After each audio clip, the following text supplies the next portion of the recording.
نحمده ونصلي على رسوله الكريم اما بعد۔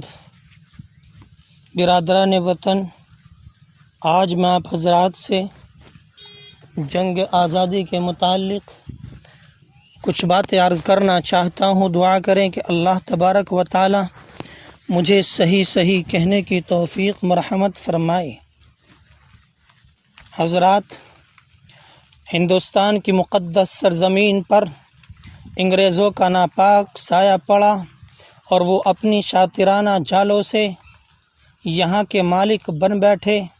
جب باشندگان ہند پر طرح طرح کے ظلم و ستم کے پہاڑ توڑے جانے لگے، ہندوستانیوں کو غلام بنایا جانے لگا اور ہندوستانیوں کا خون ان کے پسینوں سے بھی ارضا ہونے لگا، تو ایسے نازک وقت میں سب سے پہلے جس شخص نے علم بغاوت بلند کیا وہ محدث کبیر، نازش وطن شاہ عزیز محدث دہلوی ہیں۔ انہوں نے وقت سے پہلے مسلمانوں کے نصب العین کا اعلان فرما دیا، جہاں تک پہنچنے میں دوسروں کو ابھی برسہ برس انتظار کرنا تھا۔ شاہ عبدالعزیز کا فتویٰ کیا تھا، گویا ایک برق بے اما تھی جو دشمنوں کے نخل تمنا پر گر پڑی۔ انگریزوں کی نیند حرام ہونے لگی، جگہ جگہ آزادی کے شعلے بھڑکنے لگے، سینوں میں ولولے مچلنے لگے اور حوصلوں نے انگڑائیاں لینی شروع کر دی۔ مسند درس پر بیٹھ کر قرآن و حدیث کا درس دینے والے علماء کرام اپنے مدرسے اور خانقاہوں کو چھوڑ کر میدان میں آ گئے اور فرنگیوں کے خلاف محاذ بنا کر منزل کی جانب بے سر و سامانی کے عالم میں ہی نکل پڑے۔ اس طویل مسافت کو طے کرتے ہوئے ان کے پاؤں مسلسل لہو لہان ہوتے رہے، ہزاروں اور لاکھوں کا وجود غبارہ بن کر اڑ گیا۔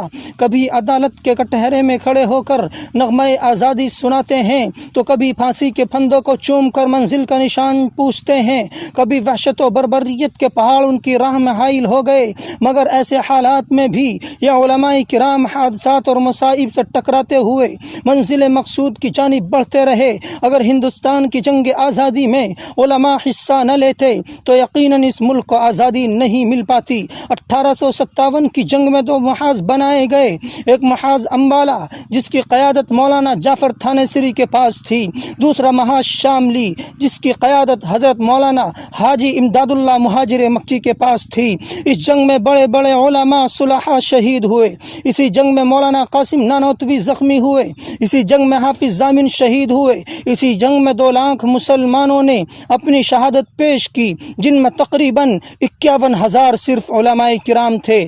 برطانیہ نے ہندوستانی شہریوں سے رائے طلب کی کہ بتاؤ ہندوستان میں تمہاری حکومت کیسے قائم رہ سکتی ہے۔ ہندوستان میں رہنے والے سب سے بڑے سیاستداں ڈاکٹر والیم پور نے جو رپورٹ پیش کی اس میں لکھا تھا کہ اس وقت تک ہم ان پر حکومت نہیں کر سکتے جب تک کہ جذبہ جہاد کو ختم نہیں کر دیا جاتا، اور جذبہ جہاد ختم کرنے سے پہلے اور چیز کو ختم کرنا ضروری ہے، وہ یہ ہے ہندوستان سے علماء اور قرآن کو ختم کر دیا جائے۔ اسی تناظر میں بدبخت انگریزوں نے قرآن کے بے شمار نسخے جلائے اور اس کے بعد علماء کو ختم کرنے کا فیصلہ کیا۔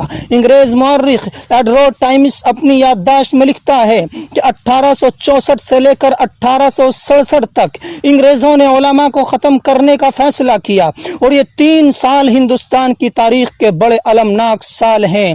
حضرات، ان 3 سالوں میں انگریزوں نے 14,000 علماء کو تختہ دار پر لٹکا دیا۔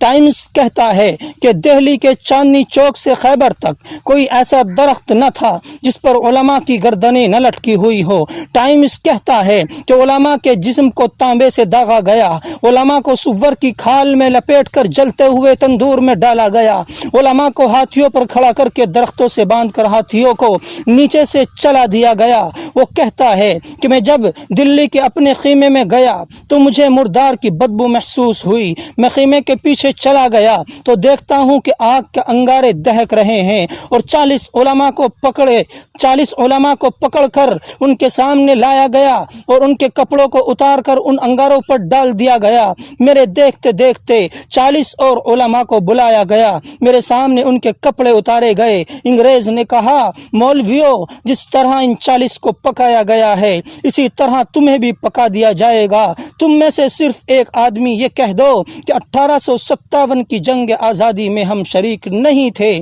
ہم تمہیں ابھی چھوڑ دیتے ہیں۔ ٹائمز کہتا ہے کہ مجھے پیدا کرنے والے کی قسم، کوئی عالم ان میں ایسا نہیں تھا جو سارے کے سارے آگ میں پک گئے، مگر انگریز کے سامنے کسی نے بھی گردن نہ جھکائی، اور آج ان مدارس اور علماء کو دہشت گرد جیسا بدنما دھبا لگا کر داغدار کرنے کی کوشش کی جا رہی ہے۔